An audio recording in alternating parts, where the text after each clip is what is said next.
మీరు ప్రోత్సహించదలుచుకున్నారా? రేపు కడియం శ్రీహరి గారికి జరిగిన అట్లాంటిది ఒకవేళ చంద్రశేఖరరావు గారికి జరిగితే మీరు ఆమోదిస్తారా? ఈ వైపులో కూడా ఉన్నారు, ఈ వైపులో కూడా అంతకంటే కండలు తిరిగిన వాళ్ళు ఉన్నారు. రాజ్ ఠాకూర్ ఉందా? రాజ్ ఠాకూర్ ఒకసారి నిలబడు. మా దగ్గర కూడా కండలు తిరిగిన వాళ్ళు ఉండరు అధ్యక్ష.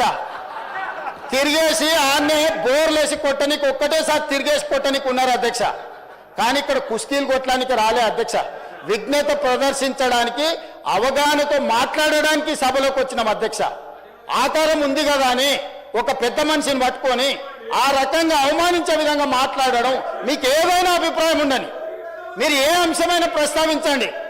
కానీ ఈ రకమైన విధానాన్ని ఈ సభ క్షమిస్తే ఇక భవిష్యత్తులో ఈ సభలో కత్తిపోట్లు లేకపోతే కుస్తీల పోటీలు జరగాల్సిన పరిస్థితి వస్తుంది. దీన్ని ఇక్కడనే నిలువరించాలి, దీన్ని ఇక్కడనే నియంత్రించాలి అధ్యక్ష.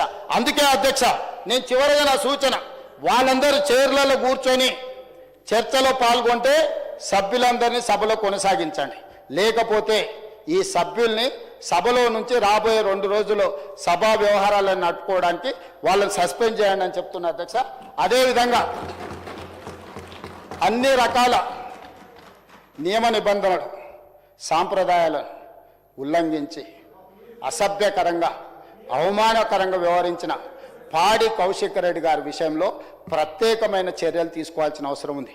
ఈ రూల్ బుక్ అధ్యక్ష, rules of procedure and conduct of business in the Telangana legislative assembly, నాకు తెలిసి 2015లో హరీష్ రావు గారు లెజిస్లేటివ్ అఫేర్స్ మినిస్టర్స్ ఉన్నప్పుడే తెలంగాణ రూల్ బుక్ అమాండ్ అయింది.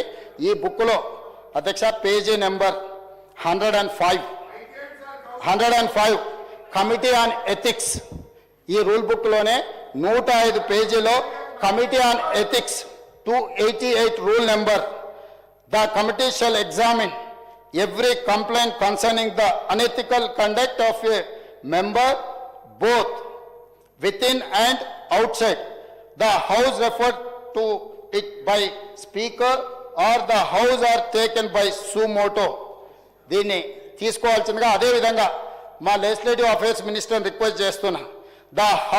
దీంట్లో sub class 289 sub class 2, the house may also refer complaint of unethical conduct of a member on a motion to the committee for inquiry and report.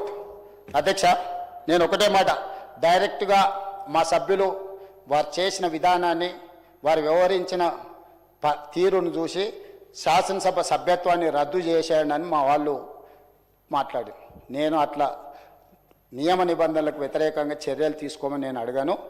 ఇది committee on ఎథిక్స్కి వారి వ్యవహార శైలిని, ఈ సభలో అన్ని కెమెరాలు ఉన్నాయి, ఈ కెమెరాలలో వారు వ్యవహరించిన తీరు మొత్తం రికార్డ్ అయింది.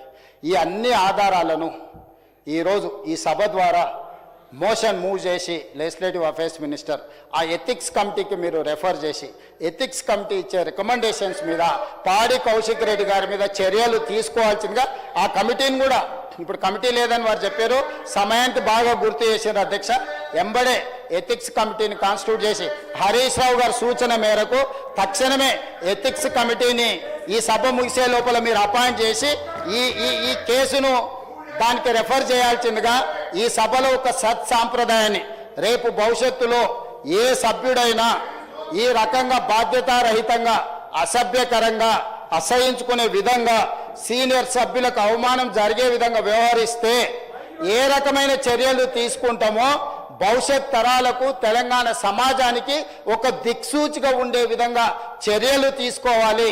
దయచేసి మళ్ళొక్కసారి నేను తమరికి విజ్ఞప్తి చేస్తున్న అధ్యక్ష సభానాయకుడిగా, బీఆర్ఎస్ శాసన సభ్యులు సీట్లలో కూర్చొని సహకరిస్తే తమరి విజ్ఞప్తి మేరకు సభలో కొనసాగించండి. వాళ్ళు సహకరించకుండా ఒక దళితుడు స్పీకర్గా కొనసాగడానికి వీలు లేదు, అతను సమర్థుడు కాదు సభను నడపడానికి అని ఒక సందేశాన్ని బయట ప్రపంచానికి ఇవ్వదలుచుకుంటే